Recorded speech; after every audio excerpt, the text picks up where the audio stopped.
ಕೆಲವೇ ಕ್ಷಣಗಳಲ್ಲಿ ಚಿತ್ರದುರ್ಗಕ್ಕೆ ಅಮಿತ್ ಶಾ ಸೇನಾ ಹೆಲಿಕಾಪ್ಟರ್ನಲ್ಲಿ ಆಗಮಿಸ್ತಾ ಇರೋ ಕೇಂದ್ರ ಸಚಿವ.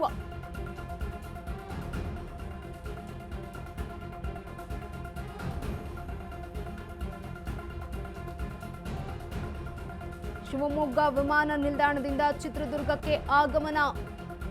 ಕೋಟೆ ನಾಡಿನಲ್ಲಿ ಬಿಎಸ್ವೈ ಅಭಿಮಾನೋತ್ಸವ ಹಿನ್ನೆಲೆಯಲ್ಲಿ ಚಿತ್ರದುರ್ಗದ ಕಾರ್ಯಕ್ರಮಕ್ಕೆ ಆಗಮಿಸ್ತಾ ಇದ್ದಾರೆ ಅಮಿತ್ ಶಾ. ಕೆಲವೇ ಕ್ಷಣಗಳಲ್ಲಿ ಚಿತ್ರದುರ್ಗಕ್ಕೆ ಗೃಹ ಸಚಿವ ಅಮಿತ್ ಶಾ ಎಂಟ್ರಿ ಕೊಡಲಿದ್ದಾರೆ. ಸೇನಾ ಹೆಲಿಕಾಪ್ಟರ್ನಲ್ಲಿ ಆಗಮಿಸ್ತಾ ಇದ್ದಾರೆ ಕೇಂದ್ರ ಸಚಿವ. ಶಿವಮೊಗ್ಗದ ವಿಮಾನ ನಿಲ್ದಾಣದಿಂದ ಚಿತ್ರದುರ್ಗಕ್ಕೆ ಆಗಮಿಸಲಿದ್ದಾರೆ. ಕೋಟೆ ನಾಡಿನಲ್ಲಿ ಬಿಎಸ್ವೈ ಅಭಿಮಾನೋತ್ಸವ ಕಾರ್ಯಕ್ರಮ ನಡೀತಾ ಇದೆ. ಈ ಹಿನ್ನೆಲೆಯಲ್ಲಿ ಚಿತ್ರದುರ್ಗದ ಕಾರ್ಯಕ್ರಮಕ್ಕೆ ಆಗಮಿಸ್ತಾ ಇದ್ದಾರೆ ಕೇಂದ್ರ ಸಚಿವ ಅಮಿತ್ ಶಾ ಅವರು.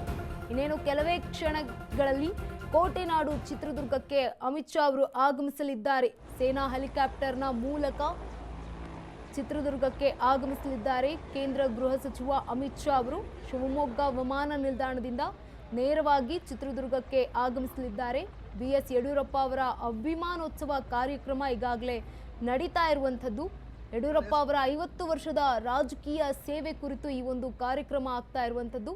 ಹಿಂದುತ್ವ, ರೈತ ಹೋರಾಟವೇ ಬಿಎಸ್ವೈ ಅವರ ಒಂದು ಹಾದಿಯಾಗಿತ್ತು ಬಿಜೆಪಿ ಪಾಲಿಗೆ. ಹಾಗೆ ದಕ್ಷಿಣ ಪತೇಶ್ವರ ಅಂತ ಕರೀತಾರೆ ಬಿಜೆಪಿಯಲ್ಲಿ.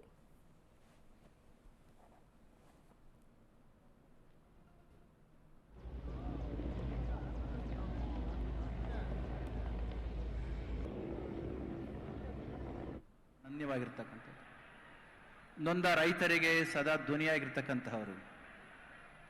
ಆಧುನಿಕವಾಗಿರ್ತಕ್ಕಂಥ ವಿಜ್ಞಾನ ಮತ್ತು ತಂತ್ರಜ್ಞಾನ ಹರಡ್ತಾ ಇರ್ತಕ್ಕಂಥ ಸಂದರ್ಭದಲ್ಲಿ ನಮ್ಮ ಹಳ್ಳಿಯ ಮಕ್ಕಳು ನರಳಬಾರದು ಅನ್ನೋ ಕಾರಣಕ್ಕೆ ಎಲ್ಲ ಶಾಲಾ ಕಾಲೇಜುಗಳಿಗೂ ಕೂಡ ವಿಶೇಷವಾದ ವೈಜ್ಞಾನಿಕ ಅನುದಾನವನ್ನು ಕೊಟ್ಟು ವಿಜ್ಞಾನದ ಮೂಲ ವಿಜ್ಞಾನವನ್ನು ಪರಿಪಾಲಿಸಿದಂತಹವರು, ಪೋಷಿಸಿದಂತಹವರು. ಅಂತಹ ಯಡಿಯೂರಪ್ಪನವರನ್ನು ಸ್ಮರಿಸ್ಕೊಳ್ತಕ್ಕಂಥ ಜನಸಾಗರದ ಮಧ್ಯದ ಈ ಕಾರ್ಯಕ್ರಮದಲ್ಲಿ ಭಾಗವಹಿಸಿದ್ದು ನಮಗೆ ಅತೀವಾಗಿರ್ತಕ್ಕಂಥ ಸಂತಸವನ್ನು ತಂದಿದೆ.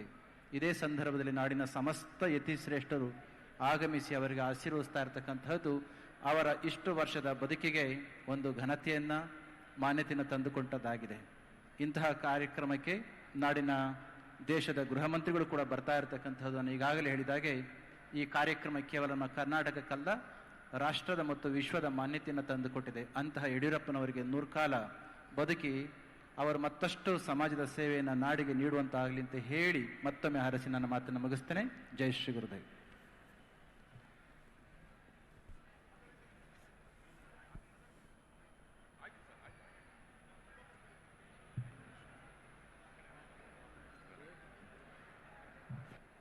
ಪರಂ ಪೂಜ್ಯ ಸ್ವಾಮೀಜಿ ಡಾಕ್ಟರ್ ನಿರ್ಮಲಾನಂದ ಮಹಾಸ್ವಾಮಿಗಳಿಗೆ ಧನ್ಯವಾದಗಳು. ಇನ್ನು ಪರಂ ಪೂಜ್ಯ ಜಗದ್ಗುರು ಶ್ರೀ ಇಮ್ಮಡಿ ಸಿದ್ದರಾಮೇಶ್ವರ ಮಹಾಸ್ವಾಮಿಗಳು, ಶ್ರೀ ಜಗದ್ಗುರು ಸಿದ್ದರಾಮೇಶ್ವರ ಮಹಾಸಂಸ್ಥಾನ ಬೋವಿ ಗುರುಪೀಠ ಚಿತ್ರದುರ್ಗ ಅವರಿಂದ ಆಶೀರ್ವಚನ.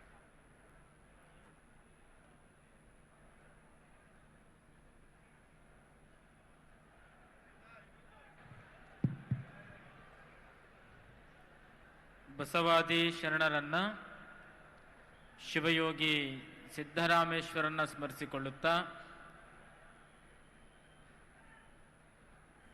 ವೇದಿಕೆ ಮೇಲೆ ವಿರಾಜಮಾನರಾಗಿರುವಂತಹ ಎಲ್ಲ ಪರಮ ಪೂಜ್ಯ ಜಗದ್ಗುರುಗಳ ಅಡೆದಾವರೊಳಗೆ ಶರಣಾರ್ಥಿಗಳನ್ನು ಸಲ್ಲಿಸಿ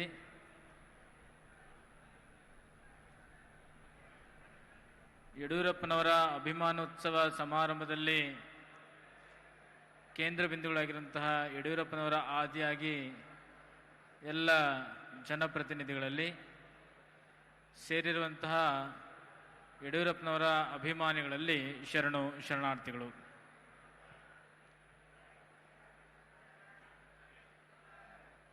ಒಂದು ನಾಡುಡಿ ಇದ್ದತ್ರೆ ಮಾತ್ರವೇ ಇರುವೆ ಬಂದು ಸೇರೋದು ಅಂತೇಳಿ,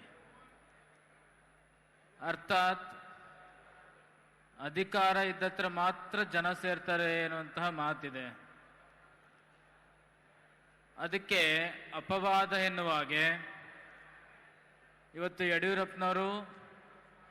ಯಾವುದೇ ರೀತಿಯ ಅಧಿಕಾರದಲ್ಲಿಲ್ಲ, ಆದರೆ ಅಭಿಮಾನಗಳ ಹೃದಯದಲ್ಲಿ ನಿಜವಾದ ಅಧಿಕಾರಿ ಅಂತಂದ್ರೆ ಅವರೇ ಎನ್ನುವಂಥದ್ದು ಈ ಅಭಿಮಾನೋತ್ಸವ ತೋರಿಸಿದೆ ಎನ್ನುವಂತಹದ್ದು.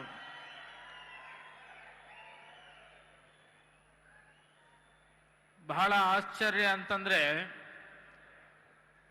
ಯಡಿಯೂರಪ್ಪನವರ ಸಮಾರಂಭದಲ್ಲಿ ಯಡಿಯೂರಪ್ಪನವರು ಸ್ವಾಮೀಜಿಗಳು ಸೇರಿರೋದು ಆಶ್ಚರ್ಯ ಏನಲ್ಲ.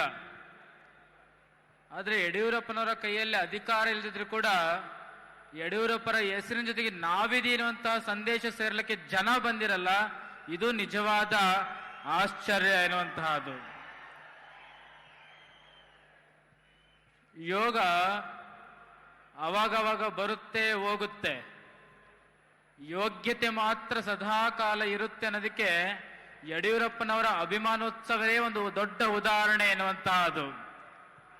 ಅವರು ಜನಗಳ ಜೊತೆಯಲ್ಲಿ ಜನಗಳ ಪರವಾಗಿ ಏನೂ ಇಲ್ಲದಿದ್ದಾಗ ಅವರು ಜನಗಳ ಪರವಾಗಿದ್ರು, ಎಲ್ಲ ಇದ್ದಾಗಲೂ ಜನಗಳ ಪರವಾಗಿ ಆಲೋಚನೆನ ಮಾಡ್ತಾ ಇದ್ರು. ಇವತ್ತು ಮತ್ತೆ ಜನಗಳ ಪರವಾಗಿ ಆಲೋಚನೆ ಮಾಡುವಂತ ಸಮಯ ಬಂದಿದೆ ಅಂತೇಳಿ ಇವತ್ತು ಅವರ ಅಭಿಮಾನಿಗಳು ಮಾಡ್ತಿರುವಂತ ಅಭಿಮಾನೋತ್ಸವದಲ್ಲಿ ಯಡಿಯೂರಪ್ಪನವರ ಯೋಗ್ಯತೆ ಎಷ್ಟು ಈ ರಾಜ್ಯಕ್ಕೆ ಇದೆ ಎನ್ನುವಂತಹದನ್ನ ಮತ್ತೊಮ್ಮೆ ಸಾಬೀತು ಮಾಡಿದಂಗಾಗಿದೆ ಎನ್ನುವಂತಹದ್ದು. ಯಡಿಯೂರಪ್ಪನವರು ಕೇವಲ ಒಂದು ಜಾತಿಯ ನಾಯಕರಾಗಿ, ಒಂದು ಪ್ರದೇಶದ ನಾಯಕರಾಗಿ, ಒಂದು ಸೀಮೆಯ ನಾಯಕರಾಗಿ ಅವರು ಬೆಳೆದು ಬಂದಿಲ್ಲ. ಅವರಷ್ಟಕ್ಕೆ ಬೆಳೆದಿದ್ರೆ ಈ ವೇದಿಕೆಯಲ್ಲಿ ಜಾತ್ಯತೀತವಾಗಿ ಎಲ್ಲರೂ ಕೂಡ ಭಾಗವಹಿಸ್ತಾ ಇರಲಿಲ್ಲ. ಅವರೊಬ್ಬ ಅಪ್ಪಟ ಕನ್ನಡ ನಾಡಿನ ನಾಯಕ, ಜಾತ್ಯತೀತ ನಾಯಕ, ರೈತ ನಾಯಕ ಆಗಿ ತೋರಿಸಿದ್ದಕ್ಕೋಸ್ಕರನೇ ಇವತ್ತು ಎಲ್ಲ ಜಾತಿ ಮತ ಪಂಥ ಧರ್ಮಗಳನ್ನು ಮೀರಿ ಇಲ್ಲಿ ಸೇರಿರುವಂತಹದ್ದು. ಹೊಸ ಹೊಸ ವ್ಯವಸ್ಥೆಯನ್ನು ಈ ಜಗತ್ತಿಗೆ ನಾಡಿಗೆ ತೋರಿಸಿದಂಥವ್ರು ಅವರು. ಪೂಜ್ಯ ಜಗತ್ತುಗಳು ಹೇಳಿದ ಹಾಗೆ ಅವ್ರು ಯಾವತ್ತು ರಾಜ್ಯಕ್ಕೆ ಆಳ್ವಿಕೆ ಮಾಡಲಿಕ್ಕೆ ಬರ್ತಾ ಇದ್ರು ಅವಾಗೆಲ್ಲ ಸಂಕಷ್ಟಗಳೇ ಇರ್ತಾ ಇದ್ವು. ಯಾರು ಸಂಕಷ್ಟಗಳನ್ನ ಮೆಟ್ಟಿ ನಿಂತು ಸಮಾಜಕ್ಕೆ ಕೊಡುಗೆಗಳನ್ನು ಕೊಡ್ತಾರಲ್ಲ ಅಂಥವರನ್ನ ಜನ ಸಂತನ ರೂಪದಲ್ಲಿ ಆರಾಧಿಸ್ತಾರೆ ಅನ್ನೋದಕ್ಕೆ ಇವತ್ತಿನ ವೇದಿಕೆಯೂ ಕೂಡ ಒಂದು ಸಾಕ್ಷಿ ಆಗಿರುವಂತಹದ್ದು. ಈ ನಿಟ್ಟಿನಲ್ಲಿ ಅನೇಕ ಸಮುದಾಯಗಳು, ಕುಂಬಾರ ಸಮುದಾಯ, ಮೇದಾರ ಸಮುದಾಯ, ಮಡಿವಾಳ ಸಮುದಾಯ, ಅಡಪಾದ ಸಮುದಾಯ, ಈ ಸಮುದಾಯಗಳಿಗೆ ಜನಪ್ರತಿನಿಧಿಗಳೇ ಇಲ್ಲ. ಯಾವ ಸಮುದಾಯಕ್ಕೆ ಜನಪ್ರತಿನಿಧಿಗಳು ಇರಲಿಲ್ವೋ, ಯಾವ ಸಮುದಾಯಕ್ಕೆ ಧ್ವನಿ ಇರಲಿಲ್ವೋ ಆ ಎಲ್ಲ ಸಮುದಾಯಗಳ ಪರವಾಗಿ ಧ್ವನಿಯಾಗಿ ನಿಂತವರು ಯಾರಪ್ಪ ಅಂದ್ರೆ ಯಡಿಯೂರಪ್ಪನವರು. ಇವತ್ತು ಹೊಸ ಹೊಸ ಮಠ ಪೀಠಗಳಿಗೆ, ಜಗದ್ಗುರು ಪೀಠಗಳಿಗೆ ಎಲ್ಲವೂ ಇದೆ. ಏನೂ ಇಲ್ಲದೆ ಇದ್ದಾಗ ನಿಂತಂಥವ್ರು ಯಾರು, ಬೆನ್ನೆಲುಬಾಗಿ ನಿಂತಂಥವ್ರು ಯಾರಪ್ಪ ಅಂದ್ರೆ ಅದು BS ಯಡಿಯೂರಪ್ಪನವರು ಅಂತೇಳಿ. ಅದಕ್ಕೆ ಯಡಿಯೂರಪ್ಪನವರು ಎಲ್ಲ ಸ್ವಾಮಿಗಳು ಹೇಗೆ ಕಾಣ್ತಾರ ಅಂತಂತಂದ್ರೆ ಅವರ ಮಠದ ಕಾಸಾ ಮಗದ ರೂಪದಲ್ಲಿ ಯಡಿಯೂರಪ್ಪನ ಕಾಣ್ತಾರೆ. ಆ ದೃಷ್ಟಿಯಲ್ಲೇ ಯಡಿಯೂರಪ್ಪನವರ ಈ ಒಂದು ಅಭಿಮಾನೋತ್ಸವ 50ನೇ ವರ್ಷದ ಜನಸೇವೆ ಅಭಿಮಾನೋತ್ಸವ ನಡೀತಿದೆ. ಇದು ಶತಮಾನೋತ್ಸವ ಆಗಬೇಕು. ಈ ಶತಮಾನೋತ್ಸವದಲ್ಲಿ ನಾವು ನೀವುಗಳು ಅನೇಕ ಕ್ರಾಂತಿಗಳಿಗೆ ಸಾಕ್ಷಿ ಆಗ್ಬೇಕಾಗತ್ತೆ. ಅಂತಹ ಸಾಕ್ಷಿ ನಾವು ನೀವೆಲ್ಲ ಆಗೋಣ ಅಂತ ನಮ್ಮ ಮಾತನ್ನು ತಿಳಿಸ್ತಾ ಸಮಾರಂಭಕ್ಕೆ ಅವರಿಗೆ ಭಗವಂತ ಎಲ್ಲ ರೀತಿಯ ಆಯಸ್ಸು ಆರೋಗ್ಯವನ್ನು ಕೊಟ್ಟು ಎತ್ತರಕ್ಕೆ ಬೆಳೆಸಲಿ, ಇನ್ನೂ ಎತ್ತರಕ್ಕೆ ಬೆಳೆಸಲಿ, ತನ್ನ ಮೂಲಕ ಕನ್ನಡ ನಾಡಿಗೆ ಕೊಡುಗೆಯನ್ನು ಹೆಚ್ಚಾಗಿ ನೀಡಲಿ ಅಂತ ಮಾತನ್ನು ಹಾರೈಸ್ತಾ ಎರಡು ಮಾತು ವಿರಾಮ ಇಡ್ತೇವೆ. ಶರಣು ಶರಣಾರ್ಥಿಗಳು.